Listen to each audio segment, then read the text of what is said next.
Start. अध्यक्ष महाराज, महाराष्ट्र राज्याच्या one खात्याकडे असलेल्या जमिनीपैकी सुमारे 40 लाख हेक्टर क्षेत्र हे पडीक अथवा खराब अवस्थेमध्ये आहे। या सर्व क्षेत्रावर सध्याची आर्थिक परिस्थिती लक्षात घेता पुढील 10-12 वर्षात वनीकरण करणे जवळजवळ अशक्य आहे। सर्वसामान्य जनता, सहकारी शैक्षणिक व सामाजिक संस्था, वना शेजारील गावे आदी सर्वांच्या मार्फत हे कार्य करावे लागेल। महाराष्ट्राचे फार मोठे पडीक क्षेत्र खाजगी मालकीचे आहे। ही सर्व जमीन उत्पादनक्षम करावयाची असेल तर कित्येक दूरगामी महत्त्वाचे धोरण विषयक निर्णय होणे आवश्यक आहे। महाराष्ट्र शासनाने स्वतःच्या जमिनीत फलोत्पादन होणारा शेतकरी, रोजगार हमीवरील मजूर राहील असे मानून जो महत्त्वाकांक्षी निर्णय 1 मे 1990 रोजी जाहीर केला, याचा इष्ट असा परिणाम आज दिसत आहे। या प्रकारचा निर्णय वनशेतीसाठी अथवा पडीक जमिनीमध्ये तेलबिया, डाळी, कडधान्ये यासारख्या पिकाखाली आणणाऱ्या शेतकऱ्यांसाठी महाराष्ट्र शासनाने घेतला आहे।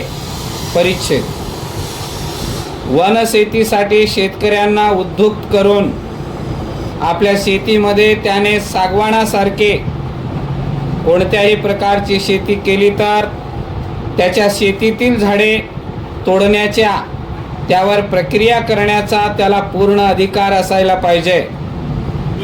वनशेती करणाऱ्यांसाठी सुलभ व्याजामध्ये कर्ज उपलब्ध व्हावे, यासाठी शासनाने पुढाकार घेणे आणि योग्य सहकार्य उपलब्ध करून देणे आवश्यक आहे।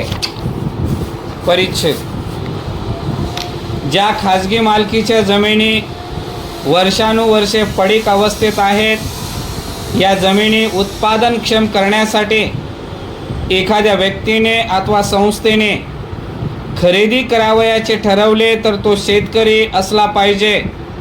अशा स्वरूपाची प्रचलित कायदेशीर बंधने कायद्याने रीतसर दुरुस्त्या करून नाहीशी करण्यात यावी।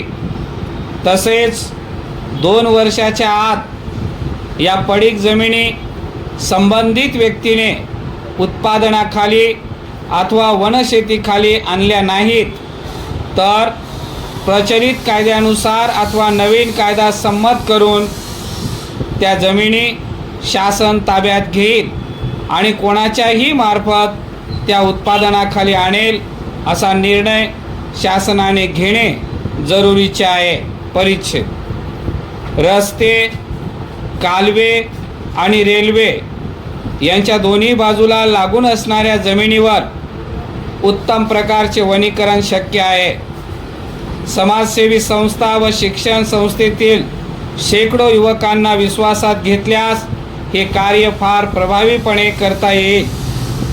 रस्ते आणि कालवे यांना लागून ज्या शेतकऱ्यांची जमीन आहे, अशा शेतकऱ्याला त्या सर्व झाडापासून येणारे सर्व उत्पन्न कायम स्वरूपात मिळेल अशी व्यवस्था केल्यास संबंधित शेतकरी झाडे लावण्यापासून देखभालीपर्यंत सर्व व्यवस्था आनंदाने करील, यात शंका नाही।